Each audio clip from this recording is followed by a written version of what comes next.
Hello friends, ఈరోజు మనం ఎస్కోట్ దగ్గర ధర్మవరం దగ్గర ఉన్న సన్యాసయ్య టెంపుల్కి వచ్చామన్నమాట. చూడండి, ఎంట్రన్స్లోని ఈ విధంగా కూర్చొని చెట్లు మొత్తం అంతా వనంలా ఉంటుంది అన్నమాట. చూసారు కదా ఎలా ఉందో బ్యాక్ సైడ్. ఇక్కడ కనిపిస్తుంది కదా, అది ఎంట్రన్స్ అనమాట. ఎంట్రన్స్ టెంపుల్ ముందరేమో గోశాల ఉంటుంది ఎదురుగా.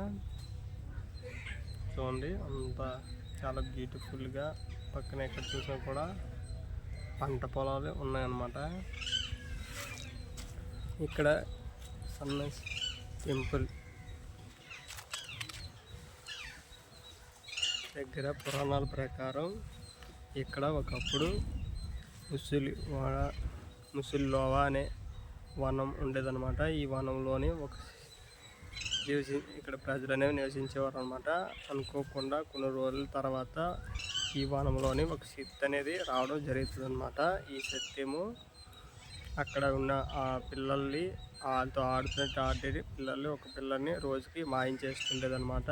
దానికి అలా కొన్ని రోజులు అలా జరుగుతుండడం వల్ల ఇక్కడ ఎస్కోట్ దగ్గర ఉన్న పుణ్యగిరి నుంచి ధర్మవరం మీదుగా కాశీయాత్రకు వెళ్తున్న శివుడిని అక్కడ ఉన్న ప్రజలు మొరపెట్టుకుంటారు అనమాట. అయ్యా, ఈ ప్రాంతంలో మా పిల్లలు మాయమైపోతున్నారు, మాకు తెలియకుండా ఏ శక్తి తిరుగుతుందో అర్థం అవ్వట్లేదు అనేసి మొరపెట్టుకుంటే ఆ శివుడు మనకి దివ్యనేత్రంతో ఇక్కడ ఒక శక్తి ఉందని గమనించి ఆ శక్తి దగ్గరికి వచ్చి శక్తిని బంధిస్తారన్నమాట. బంధించి ఆ శక్తిని ఇక్కడ పైడితల్లి అమ్మవారుగా నెలకొండేటట్టు చేస్తారన్నమాట శివుడు.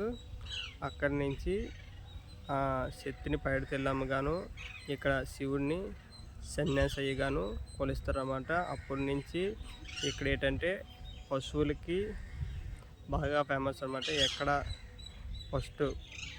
ఫస్ట్ విడత వీడిని అంటేనే ఫస్ట్ పాలు సన్యాసయ్య గుడికే తెచ్చిస్తారన్నమాట. ఇక్కడ తెచ్చి ఇక్కడ అభిషేకం చేయిస్తారు. తద్వారా ఏంటంటే పశువులు అనేవి ఆరోగ్యంగా ఉంటాయని ఇక్కడ ఒక నమ్మకం ఉండ. దీంతోపాటు పిల్లలు లేని వారికి సంతానం ఇక్కడికి స్వామివారిని దర్శించుకోవడం ద్వారాగా పిల్లలు అనేది కలుగుతారని ఒక పురాణాల నుంచి ఒక నమ్మకం అనమాట.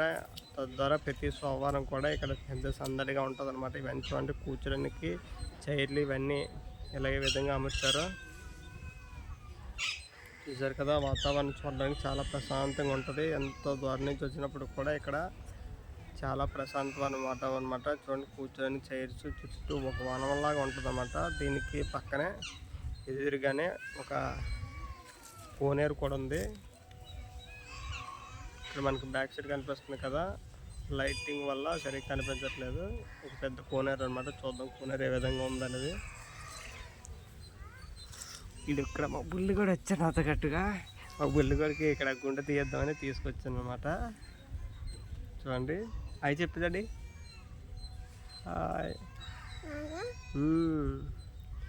ఇక్కడ మాకు ఏంటంటే పురాణాలని అప్పటి నుంచి మా నాన్నల కాలం నుంచి కూడా ఇక్కడ సన్యాసయ్య గుడికి మొట్టమొదటిసారి వెళ్ళాలనేసి ఒక ఇదనమాట.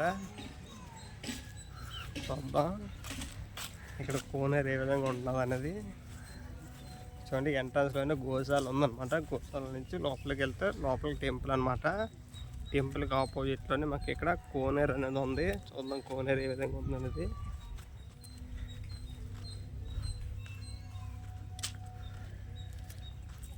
చూసారా, ఇది కోనేరు అనమాట.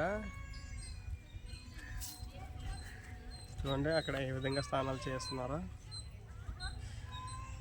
అదనమాట కోనేరు. ఎప్పుడైనా సన్యాసయ్య గుడి ఇక్కడ ధర్మవరం దగ్గర ఉందన్నమాట. ధర్మవరం కొంచెం ముందరనమాట ఊరికి. చాలా బాగుంటుంది, చాలా ప్రశాంతంగా ఉంటుంది వాతావరణం అయితే మాత్రం.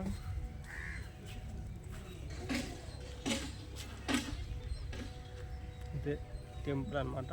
అక్కడ ఎదురు లోపలికి వెళ్తే ఎంట్రన్స్ అనమాట. ఇది ఎంట్రన్స్. చూడండి, ఫస్ట్ ఎంట్రన్స్లోనే గోశాల ఉంటుందన్నమాట. చూశారు కదా, ఇలాంటి మరిన్ని వీడియోస్ కోసం ఇంకా ఎవరైనా సబ్స్క్రైబ్ అవుతుందో ప్లీజ్ సబ్స్క్రైబ్ అవ్వండి. ఈ వీడియో కానీ మీకు నచ్చితే లైక్ చేయండి ఫ్రెండ్స్. అలాగే మరికొంతమందికి షేర్ చేయడం ద్వారా మన వీడియోస్ని అలాగే నన్ను బాగా ఎంకరేజ్ చేసినట్టుగా ఉంటుంది ఫ్రెండ్స్.